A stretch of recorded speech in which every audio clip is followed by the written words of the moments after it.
After 5 days of interrogation and frustration, Mr. Bipo opened up. He was leaving Nigeria for the United Kingdom. He could no longer withstand the pressure to relocate, as his foot dragging over the matter had pushed his marriage to the brink. He very much loved Stardam schools, especially his students. He cared about them, wanted to continually be part of their growth. He found no sense in leaving them behind in a developing nation and joining the crowd working to further advance the United Kingdom, a developed country. But family was also keen on his mind. In the war to win him over, his wife had conscripted Lekki and Kaik, their 2 children, who, all the while, had been with her. He just had to quit and join them. Fortunately, he had already secured a teaching job in the UK. Of the 2 decades plus Bipo spent at Stardam schools, he was headmaster at Stardam Kiddies, the nursery/primary arm, for 4 years. The foundation school remained constant in his professional history, especially because of the nickname it bequeathed to him, the Lekki Headmaster. Apart from the fact that he sometimes mimicked the village headmaster in the old TV drama series, Once Upon a Time, some of the teachers under him became so quarrelsome. Hardly would 2 weeks pass without a conflict being brought to his office for resolution. Given his humanistic and empathetic disposition, he often accommodated their agitation and even pettiness and resolved the issues. One day, during a staff meeting to resolve another quarrel, the clownish teacher, Mr. Odu, joked about Bipo's disposition. The way the headmaster masterly resolves these fights reminds me of the way King Oloja, in Village Headmaster, resolved all the Roforofo fights brought by his chiefs and villagers. So, as they had their own village headmaster, we also have our own Lekki headmaster.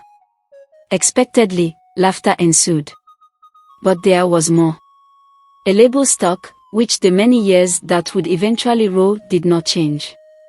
Even after Bipo became the principal at the secondary school, many still loved to call him the Lekki headmaster. A good number of Mr. Bipo's colleagues at Stardam found his reaction concerning the impending relocation funny, extremely funny. Of course, what they really had in mind was that it was stupid.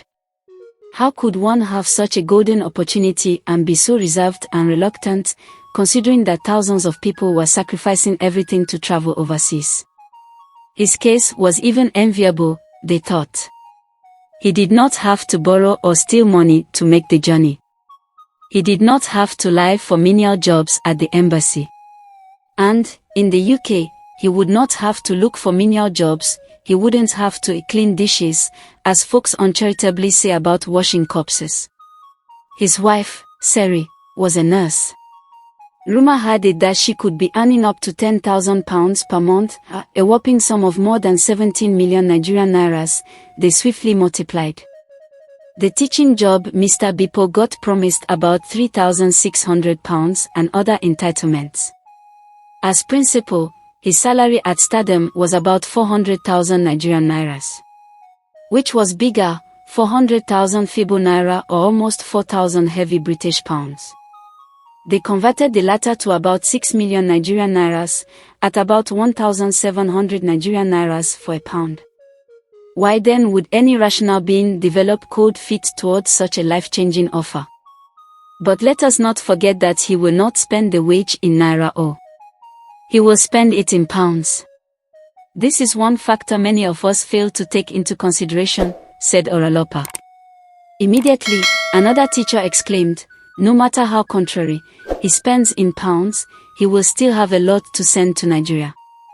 The fine arts teacher explained, just imagine, if he sends £1,000 to Niger every month, that is over 1.7 million Nigerian nairas. You want to compare Bipo that saves 1.7 million Nigerian nairas monthly to the one that earns 400,000 Nigerian nairas as salary. Are they on the same level? The principal knows all of this and still insists he is not leaving. I think Stardam's management has just bewitched him. This is unnatural. I have to find his wife's home address. And what will you do if you find it? Uyolana asked, bemused. I will beg her to adopt me as her husband. I am leaving for the airport right now. Odu said. He stood up immediately, picked a few books off his table, pushed them under his armpit, and walked out of the staff room, declaring, "I am heading to the airport for the next flight." His colleagues roared with laughter. Of course, everyone heard the bell. Mr. Odu was already late for his next class. Bipo's plan was to retire from Stardam at the age of 55. That was still 4 years away. He had been thinking seriously about life in retirement. He had begun attending seminars on entrepreneurship. This was what he wanted to spend the remaining slice of his days on. He loved the freedom and confidence successful businessmen enjoyed, in spite of the fact that business enterprise harbored peculiar challenges. Bipo also loved to develop fellow men and his country. He pictured himself in a position where he also could employ workers, no matter how modestly, and give people opportunities to earn a living and pay tax to the government. It was one of the tips he learned at seminars.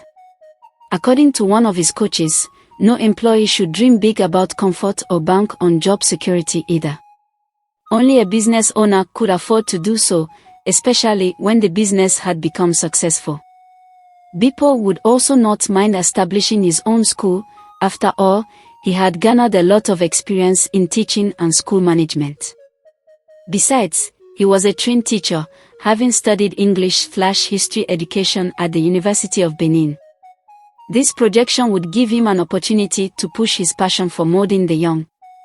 His only reservation, he wondered if he would have enough capital to float a standard school, given the taste he had already imbibed at Stardam. He recalled that a major principle of entrepreneurship is starting small. He did not object to this, but experience had taught him a lesson. It is better for the facility to be in an area where parents are able to pay for the kind of education he wanted to provide. He could not forget in a hurry how a neighborhood school, Fruitful Future, which he established alongside a friend, shortly after his National Youth Service, crumbled due to socio-economic challenges in the location. Of course, he knew his wife would not fund any project that would hold him down in Nigeria. Bipo considered farming, food, and sachet, pure or bottled water businesses. But he also had a substantial inclination towards commercial transportation. He believed it was a business someone with minimal capital could begin with. An option he could readily chew over was buying a bus or a cab and leasing it to a driver. A fact about transportation, he knew, was that you begin to make money from the first day the vehicle is purchased. It is not like farming, where you have to wait till the end of a season or cycle before your seeds or animals begin to yield. It is not like retail or distribution businesses either, where, after getting a shop, you have to wait for customers to show up, customers who already have their preferred clients before you arrived. Besides, in many cases, buyers need to earn trust before patronizing you. But in running a cab or bus, passengers have no loyalty to any driver or vehicle. As a matter of fact, Bipo knew, the newer your cab, the more attractive it is to commuters. The problem with transportation, he learned, was that many commercial drivers one would have loved to engage lacked enlightened business practices. They were not trustworthy and often ended up ruining the dream. At least 3 members of staff at Stardam ventured into it but ended up with regrets. The drivers frustrated the idea, defaulted in payment, and often told lies that the autos broke down. In spite of these sour details, Bipo kept the option open. For now, however, he needed not worry again about those dreams. He was set to renew his teaching career in a new environment, a new country where he, definitely, would earn more and share a new life with Seri, Nike, and Kike. He knew life, anywhere, is not a bed of roses, and every place harbored its challenges. He read the story of a Nigerian teacher who got rattled the first day he walked into a class in a UK school. One of the students was said to have asked, "Are you an idiot?" Yet, Bipo knew that such an incident, if true, must be isolated. And a good teacher should be able to handle that diplomatically.